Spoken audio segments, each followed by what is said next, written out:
Hello, hello! Welcome back to the channel. If you're new here, my name is Amber. Happy Halloween, you guys. I hope you're having a great day, great holiday. I cannot believe that October's over. Like, today's it. This is it. It's crazy. I read 8 books this month. I'm very proud. I really didn't think that I was going to get through that many, so we're just gonna hop in, talk about them, and how the reading month went. First, I have Powerless. Oh my gosh. I could talk about this book forever. It is my it's my it book. It's the it girl. I-T-G-R-O-L. You know I am. Okay, now it's stuck in my head. But look at all the tabs that I have in this. I like to tab, but good lord, I don't usually tab that much. And I feel like I could reread it and add some more on top of this. So Powerless is a romantasy. It's definitely almost more romance than a fantasy, honestly. So if you're a romantasy girly, you need to pick this up. I love how much romance is just sprinkled in there, but it doesn't feel overwhelming and it doesn't feel annoying. It's perfect. I don't even know how to explain how she did this good when I tell you her writing is better than Sarah J. Maas. To me, okay? I know that's like some hefty words I'd be throwing around, but I truly believe it. I'm just speechless. I'm speechless that at her age, on her first debut novel, she has done this good. And I know it's not everybody's cup of tea, so don't let my hype overhype it for you. Just go into it blind. Don't expect anything. All I really tell you to expect is that it is a romantasy, and it's very Hunger Games vibes, just kind of like how Fourth Wing was very Divergent vibes, like a lot. Expect the same thing from this, so if that bothers you, maybe just know that. But our story follows Peyton and Kai are like our main 2 characters that we follow. In this world, there is a disease, and you either survive and get powers, survive and don't get powers, or survive and die. And the king of this kingdom said, I want my kingdom to be only the elites, which are the people who got the sickness and had powers from it and survived. And he claimed that anybody that didn't have powers, he wanted gone, killed, banished. You had like a week to get out of there, and if you weren't out of there, you were going to die. Peyton is one of those people that does not have powers. She is a ordinary, and her father raised her to defend herself, pretend she has psychic powers so that she can survive. The story begins with her. She's homeless, and she is a thief. She's just out here trying to fucking survive this crazy world. And she runs into Prince Kai. Kai is the one who literally gets rid of these people without the magic. So she runs into him, have a little encounter, and she saves his life because she's bad like that. And then, of course, there are these magical trials that the elites participate in. They're super deadly, only one can win kind of thing. And she gets nominated to represent the like lower level class of magic ability people, because apparently you can vote on these people to like send them to the games to represent you. And they sent her because she proved that she was a badass. So she gets thrown into these magical games with 0 magic with Prince Kai. Yeah, there's other characters. I love all of them. Again, the romance aspect of this was just done so well. This is like my favorite morally gray character that I've seen. I love that we get like his point of view, and you just really learn to love him. It's so good. If you want a morally gray freaking enemies to lovers, this is the book for you. And let me just tell you, I would sell my fucking kidney to get the second one to this. That's all I will say. I feel like I could go on forever.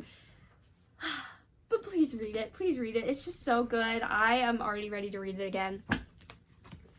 Next, I picked up Bunny. I feel like I couldn't pick up another fantasy after that because it was just too good. So I picked up Bunny. It's basically like a horror thriller, and it really gives Mean Girl vibes. There's no way to explain this book other than that. Please check your trigger warnings. Please know it's very dark. And you really feel like you're on some type of drug. Like, I have no other way to describe it. I read this book and I was like super confused for a while, and I honestly can't say that I'm still not confused. I think I gave it a 3 stars. enjoy it for what it was, and I really liked that it's up to interpretation, kind of like what you thought the story was, how it ended, kind of thing.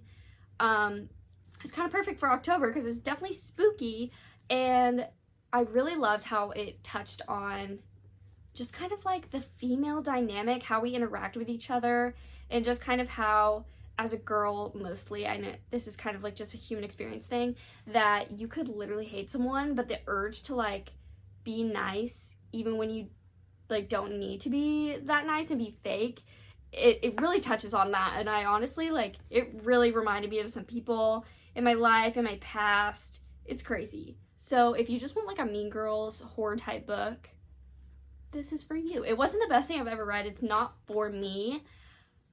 And just know that it is horror and it's thriller and it's gonna kind of feel dark. So just know that. But I enjoyed it. I am glad that I picked it up. It was something very different from what I usually read. Yes. She's honestly a great writer. Like, I don't even know how she like came up with all that.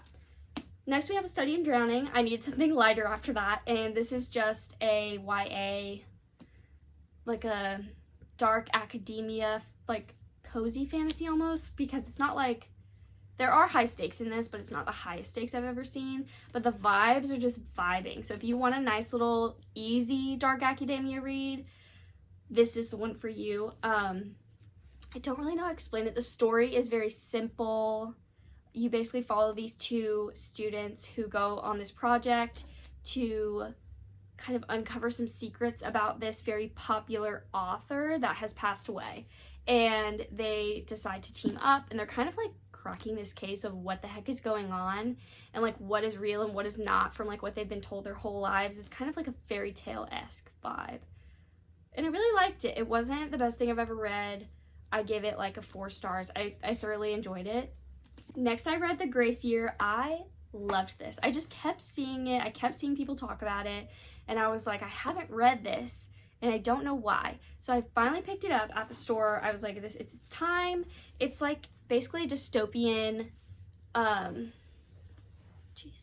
it's basically a dystopian thriller. So it really gives those like Maze Runner vibe, like just that era. It just alludes to that era a little bit. It doesn't really like closely follow any of them, but basically The Grace Year is where all the women in this community, when they turn, I want to say it's 16, it's their grace year. And you either become a married, or, which just means that you're chosen by a man, of course.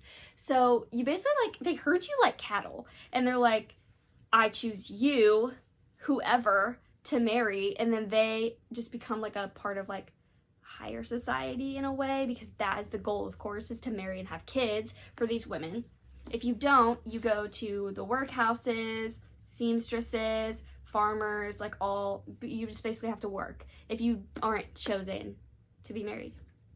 So we do that thing. And then they're like, okay, now that you know where you stand, you must go on this journey far away, seclude you in this like weird camp thing, and you have to get rid of all your seductive, dark magic that you hold as a young woman, because of course they're so dangerous. So they send them out there to rid their magic from their bodies so that when they come back, they're no longer dangerous. The Grace Year is not talked about.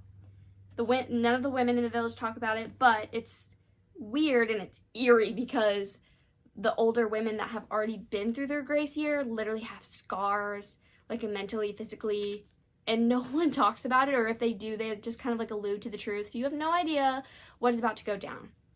Our main character is so, like, just strong. I love how witty she is. She's one of those that's like, I don't need no man. I know what I want to do. I want to go bask in the sun in the farm every day if that's what I need to do. I would much rather do that than anything else. Her best friend, Michael, is the son of, like, the leader of this whole thing. And, yeah, that's just important. So you just basically follow them on this journey to go and like survive in the wild for a year and rid themselves of this dark magic. It's definitely thrilling. Check your trigger warnings. It can get kind of graphic with some violence a little bit, but it was so good. I'm so blown away by this. I just felt such a deep connection to this, and I loved it. It definitely gave dystopian vibes, and it was amazing. I give it a 4.5 stars. Next, I read One Dark Window and Two Twisted Crowns. One Dark Window is our book pick of the month for our book club.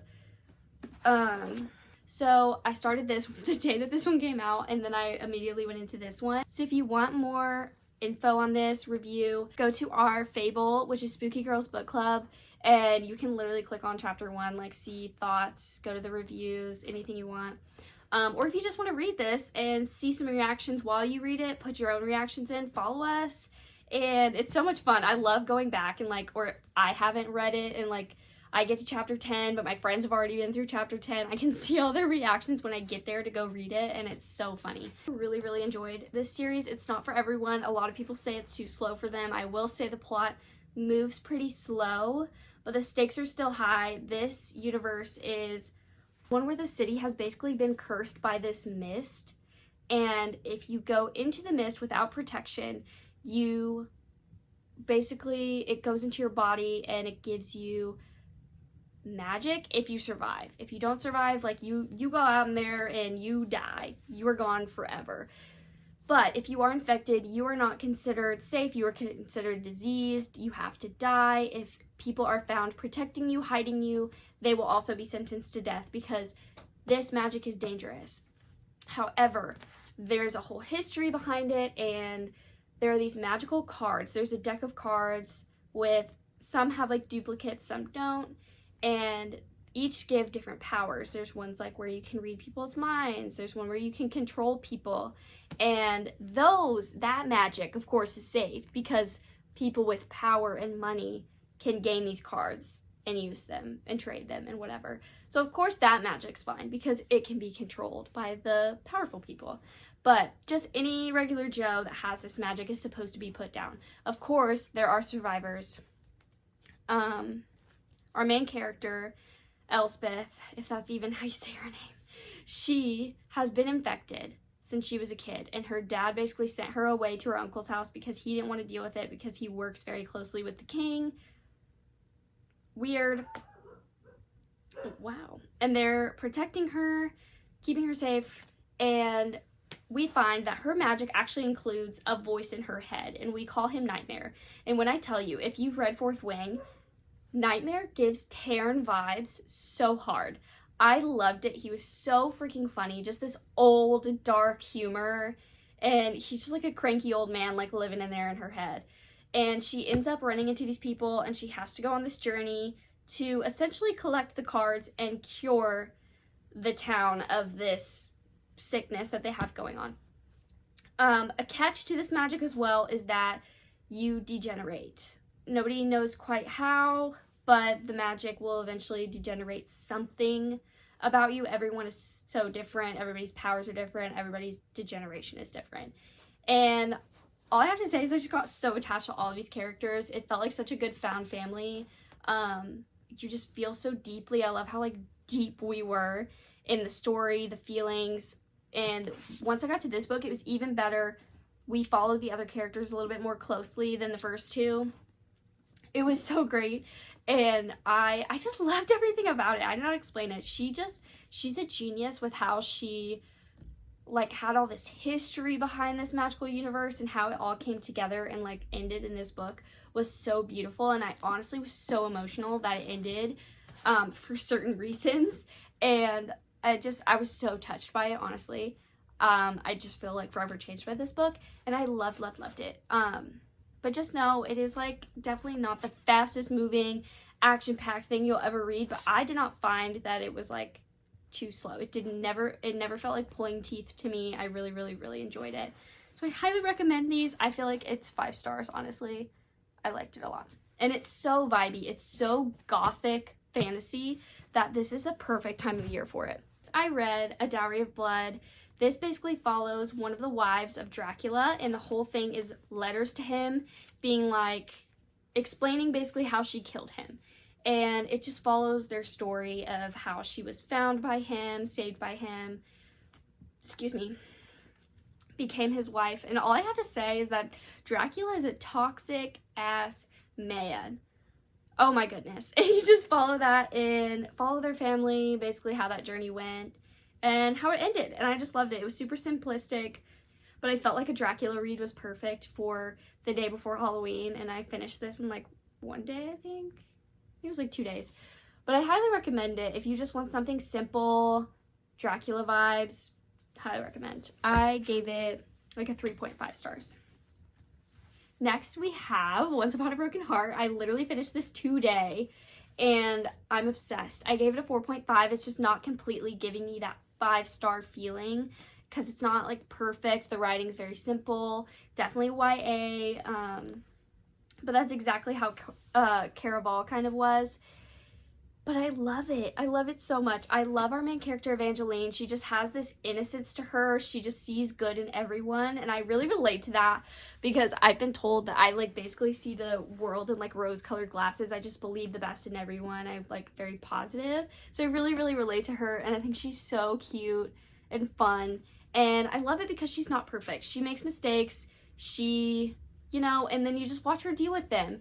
And Jax is another main character, and he was in Caraval, and I love getting to see him in this book. I just thought he was so funny. I love getting to just see more of like his motives and his character, and he has the best banter ever. He's just so funny. He gives Damon Salvatore vibes a little bit, like just that pessimistic, like dark, but like he's so funny at the same time.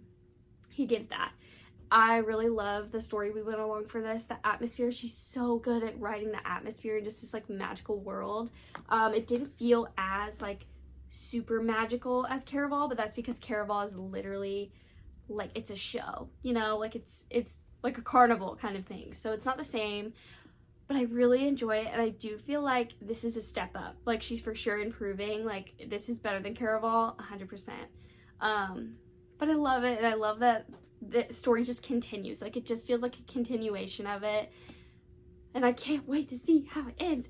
Yeah, so I'm already on the second one. I already started it, but I know I won't finish it today, and today's the last day of the month. So this is the last book I read of the month, and I am loving it. I have no idea what else to say, to be honest, but yeah, I hope you guys had a great reading month. Comment down below your favorite read of October. And comment down below any videos you guys want to see. I'm trying to post some reading vlogs currently, and I've been trying to get back on my game. I've just been working too much.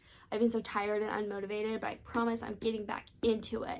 So, thank you guys for watching, and I hope you guys had a great month, and I'll see you next time.